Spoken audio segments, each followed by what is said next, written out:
Hello my dear students. ये जो paper है, पेपर 13 की मैं बात कर रहा हूँ यहाँ पे। ठीक है। और इसमें जो पहली जो यूनिट 1 है, उसमें से जो आपके जो सिलेबस के अनुसार जो इस साल के लिए जो सबसे इम्पोर्टेंट टॉपिक है वो है गैमेटोजेनेसिस, जो कि यूनिट 1 से। तो इससे जो होते हैं क्वेश्चन पूछे जाएंगे, बहुत ही इम्पोर्टेंट टॉपिक है गैमेटोजेनेसिस को। चलिए समझते हैं क्या है एक्चुअली गैमेटोजेनेसिस। तो यहाँ पे देखिए, ये जो जेनेसिस जेनेसिस का मतलब होता है फॉर्मेशन। ठीक है। और गैमेटोजेनेसिस इसका मतलब ही होता है गैमेट का फॉर्मेशन होना। ठीक है। या बोल सकते हैं कि गैमेट का डेवलपमेंट होना, मतलब जहाँ से मतलब वो मतलब वो जो ओरिजिन होते हैं और डेवलपमेंट होते हैं किसका, गैमेट्स का, उसकी को हम कहेंगे क्या, गैमेटोजेनेसिस। तो गैमेटोजेनेसिस क्या होता है, एक प्रोसेस होती है, is the process where by haploid cell is formed from diploid cell through meiosis and cell differentiation। Gametogenesis जो एक ऐसी विधि होती है, ऐसी प्रोसेस होता है जहाँ पे क्या होता है, हैप्लॉइड सेल, मतलब जो कि हम लोग जानते हैं एन से रिप्रेजेंट करते हैं। ठीक है। वो बनते हैं किससे, डिप्लॉइड सेल से। ठीक है। और ये किसके थ्रू बनेंगे, मियोसिस के थ्रू बनेंगे और सेल डिफ्रेंसिएशन के थ्रू बनते हैं। ठीक है। Gametogenesis in the male is known as spermatogenesis. तो यहाँ पे जो गैमेटोजेनेसिस होती है मेल पे, उसको हम लोग क्या कहते हैं, स्पर्मेटोजेनेसिस कहते हैं एंड स्पर्मेटोजुआ। ठीक है। और जो गैमेटोजेनेसिस होते हैं फीमेल में, ठीक है, उसे हम कहेंगे oogenesis, जिसके चलते एक रिजल्ट में क्या होता है, ओवा का फॉर्मेशन होता है। ठीक है। तो यहाँ पर हम लोग समझेंगे बेसिकली इस आर्टिकल में, ये जो नोट्स है यहाँ पे हम लोग देखेंगे स्पर्मेटोजेनेसिस को और oogenesis को। ये जो यहाँ पे हम लोगों ने दो टर्म की यूज़ किए हैं, दैट इज स्पर्मेटोजेनेसिस और oogenesis। एक्चुअली जो स्पर्मेटोजेनेसिस होते हैं वो डील करते हैं with the development of male sex cells, जिसको हम लोग स्पर्म कहते हैं, इन द मेल गोनाड और टेस्टिस। oogenesis जो होंगे is the development of female sex cell called ova और eggs in the female gonad और ओवरी। ओके। तो हम लोग अभी यहाँ पे समझेंगे क्या होती है स्पर्मेटोजेनेसिस। तो स्पर्मेटोजेनेसिस के पूरा प्रोसेस को समझने के लिए हम लोग देखेंगे आगे कि ये जो स्पर्मेटोजेनेसिस की जो पूरा प्रोसेस होती है, उसको दो फेज़ में उसको डिवाइड किया गया है। पहली जो फेज़ है उसे हम कहते हैं फॉर्मेशन ऑफ स्पर्मेटिड। ठीक है। और दूसरी जो फेज़ है जिनको हम कहते हैं स्पर्मियोजेनेसिस। ओके। तो इस दो फेज़ में इसको हम लोग डिवाइड किए हैं। तो चलिए समझते हैं क्या होता है। एक तो आपको ये समझ में आ गई डेफिनेशन से कि स्पर्मेटोजेनेसिस के बारे में, कि स्पर्मेटोजेनेसिस जो होते हैं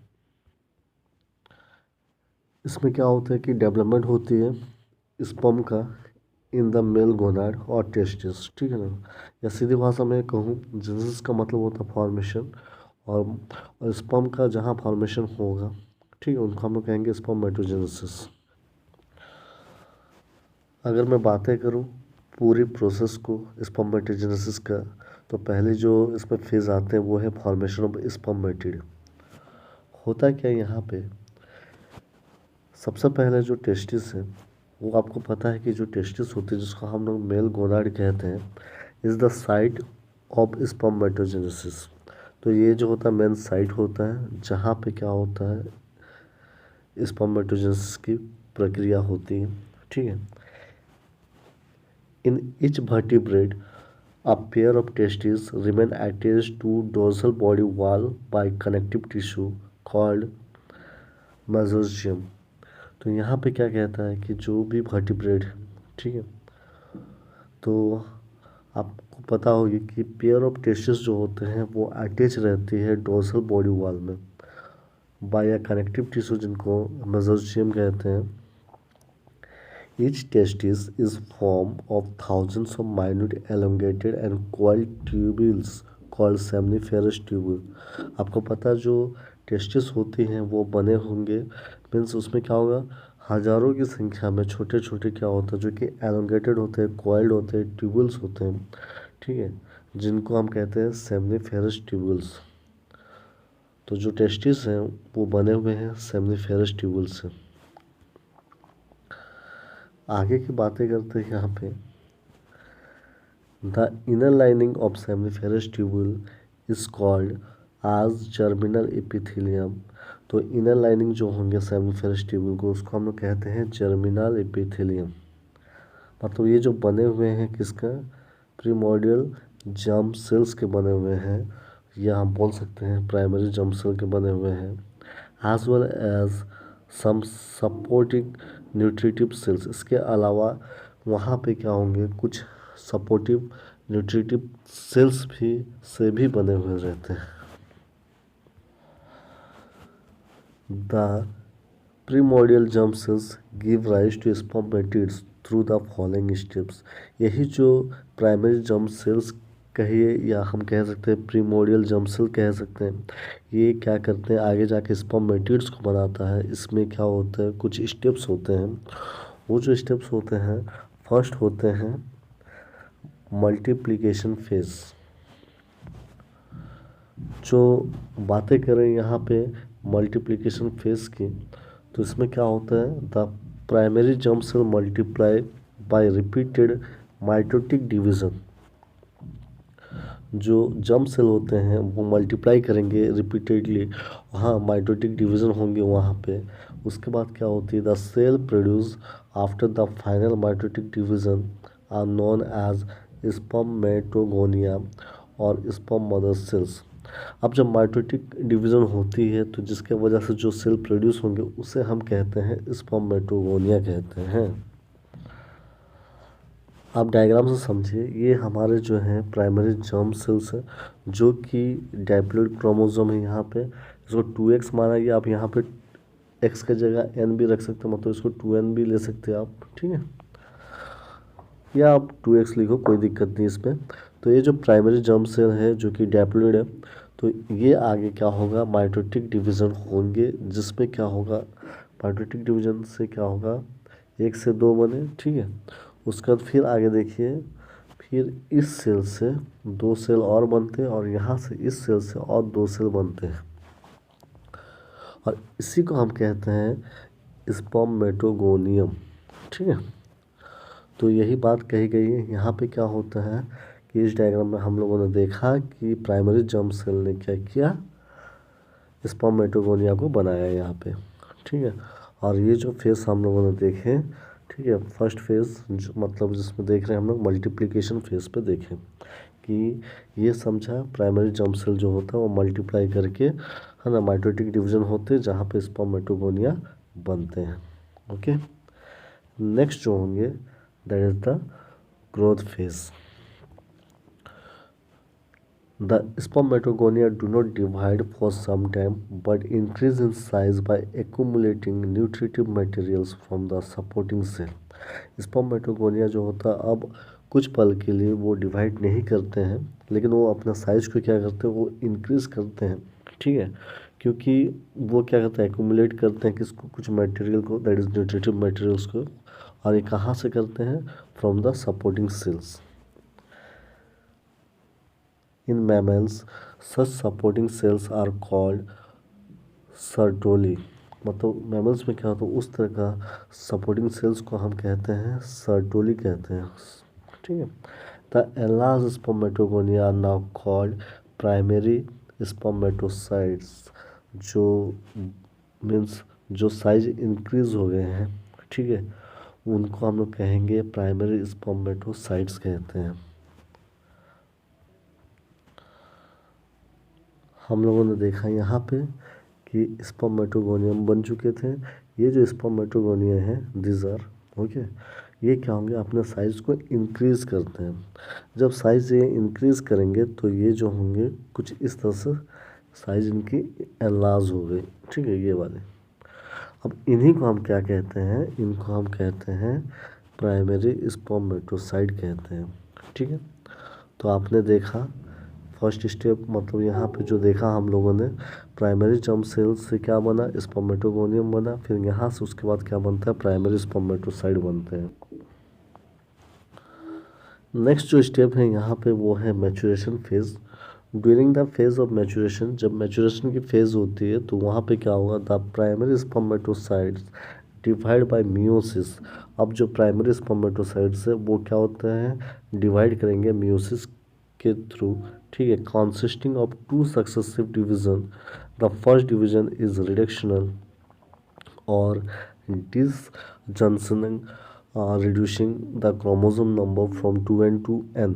तो ये क्या कहता है कि जो यहाँ पे क्या होगी, जो प्राइमरी स्पर्मेटोसाइट्स हैं वो अब डिवाइड करते हैं मियोसिस के द्वारा, है ना। टू सक्सेसिव डिवीजन होते हैं वहाँ पे, जिसमें फर्स्ट डिवीजन को हम लोग रिडक्शनल कहते हैं, ठीक है, जिसमें क्या होता है कि क्रोमोसोम की संख्या जो 2n थी वो होके क्या होगा, n हो जाएंगे। This cells are called secondary spermatocytes. इस सेल्स को हम सेकेंडरी स्पर्मेटोसाइट्स कहेंगे। और जो सेकेंड डिवीजन होते हैं, the second division is equational, resulting in the formation of 4 daughter cells. तो जो सेकेंड डिवीजन होंगे वो क्या करेंगे, 4 डॉटर सेल्स को फॉर्मेशन करते हैं, जिनको हम स्पर्मेटिड्स कहते हैं। तो देखिए, हम लोगों ने अब तक देखा था प्राइमरी जर्म सेल जो है, जो कि डिप्लॉयड थे, ठीक है, वो क्या हुए आगे जाके स्पर्मेटोगोनियम को प्रोड्यूस करते हैं, ठीक है। फर्दर क्या होता है, यहाँ से बनते हैं क्या, प्राइमरी स्पर्मेटोसाइट बनते हैं, ओके। आफ्टर दैट यहाँ पे क्या होता है, जो मैचुरेशन फेज की बात करें तो यहाँ पे फर्स्ट मैचुरेशन डिवीजन होंगे, जिसके थ्रू क्या होता है कि ये जो है, जो कि 2x थे तो वो x बन जाते हैं। ये 2x की जगह हम क्या लिख सकते हैं, यहाँ पे 2n भी कर सकते हैं, ओके। तो 2n जो होता है वो आगे जाके क्या बन गया, यहाँ पे n बन जाते हैं, ठीक है। मतलब डाइप्लॉइड जो है वो हैप्लॉइड बन जाते हैं। तो प्राइमरी स्पर्मेटोसाइट आगे जाकर सेकेंडरी स्पर्मेटोसाइट को प्रोड्यूस की, ठीक है। तो ये जो हुआ फर्स्ट मैचुरेशन डिवीजन होती है। सेकंड मैचुरेशन डिवीजन में क्या होगा कि जो अभी हमको मिले हैं सेकेंडरी स्पर्मेटोसाइट, वो वहाँ पे फिर नेक्स्ट फर्दर क्या होती है, सेकंड जो मैचुरेशन डिवीजन होगी आगे जाकर वो स्पर्मेटिड बनाते हैं, ठीक है। तो अब देखो यहाँ पे इसमें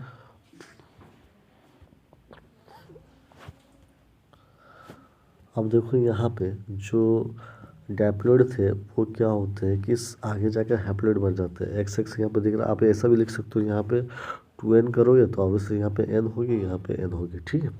तो हैप्लॉइड हो गया, फिर आगे जाकर फिर यहाँ पे क्या होता है, फिर डिवीजन होता है, जिसमें क्या होता है, इससे 2 सेल प्रोड्यूस हुआ और इससे भी क्या हुआ, 2 सेल प्रोड्यूस होते हैं। तो इस तरह से 4 को क्या होते हैं, सेल यहाँ पे देखने को मिलते हैं, जिसको आप क्या कहते हैं, स्पर्मेटिड कहते हैं, ठीक है।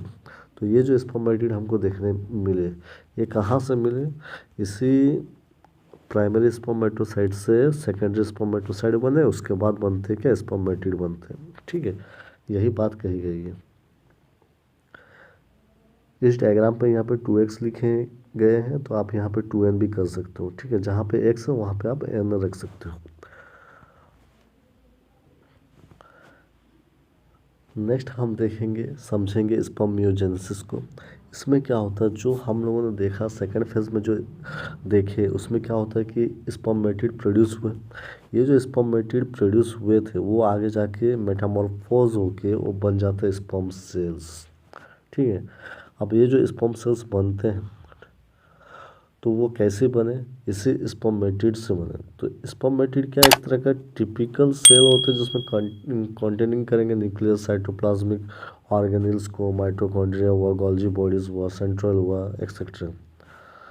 और यहाँ पे nucleus only contain haploid number of chromosome को। तो कई सारी बातें ये भी है कि ड्यूरिंग स्पर्मियोजेनेसिस, ठीक है, following transformation occur in the spermatids. तो स्पर्मियोजेनेसिस में कई सारे मतलब चेंजेस हमको देखने को मिलते हैं, ठीक है। तो वो जो है, जैसा कि the large spherical nucleus become smaller by losing water. तो जो बड़ी साइज की जो न्यूक्लियस होते हैं वो स्मॉलर हो जाते हैं क्योंकि वहाँ पे वाटर क्या होता है, लूज हो जाते हैं। ठीक है। Usually changes its shape into elongated structure, फिर उनके स्ट्रक्चर थोड़े से एलोंगेटेड हो जाते हैं।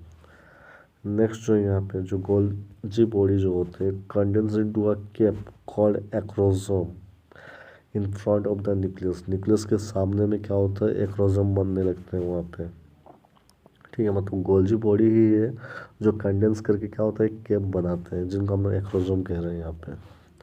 उसके बाद जो है न्यूक्लियस एंड द एक्रोसोम, ठीक है, commonly form the head of the developing sperm. अब न्यूक्लियस और एक्रोसोम दोनों क्या होता है, कंबाइन करके क्या करेंगे आगे जाके, वो हेड बनाते हैं स्पर्म का। ठीक है, वाइल जबकि the cytoplasm with mitochondria and centrioles move downwards. बाकी जो साइटोप्लाज्म है, माइटोकॉन्ड्रिया है और सेंट्रोल्स है वो डाउनवर्ड मूव्स करते हैं and form the cylindrical middle places behind the head. तो आप देखें यहाँ पे ये फिगर आपको देखने को मिलते हैं यहाँ पे। ठीक है, इससे पहले इसको समझ लेते हैं। The two centrioles of middle piece develop axial filament. जो दो सेंट्रल्स होते हैं मिडिल पीस में वो क्या करते हैं, एक्सियल फिलामेंट को डेवलप करते हैं विच आर बंच, जो कि बंच में होते हैं इनटू अ सिंगल थ्रेड। एक ही थ्रेड में क्या होता है, बंच देखने को मिलते हैं वहाँ पे। And extend behind in the form of long vibratile tail, और वो बन जाते हैं एक लंबा सा टेल बन जाते हैं जो कि वाइब्रेटाइल होते हैं। Thus spermatid is transform into a motile sperm. तो हम लोगों ने देखा कि स्पर्मेटिड जो होते हैं वो ट्रांसफॉर्म्ड हो जाते हैं मोटाइल स्पर्म में, जो कि डिविजिबल होते हैं head, middle piece and tail पे।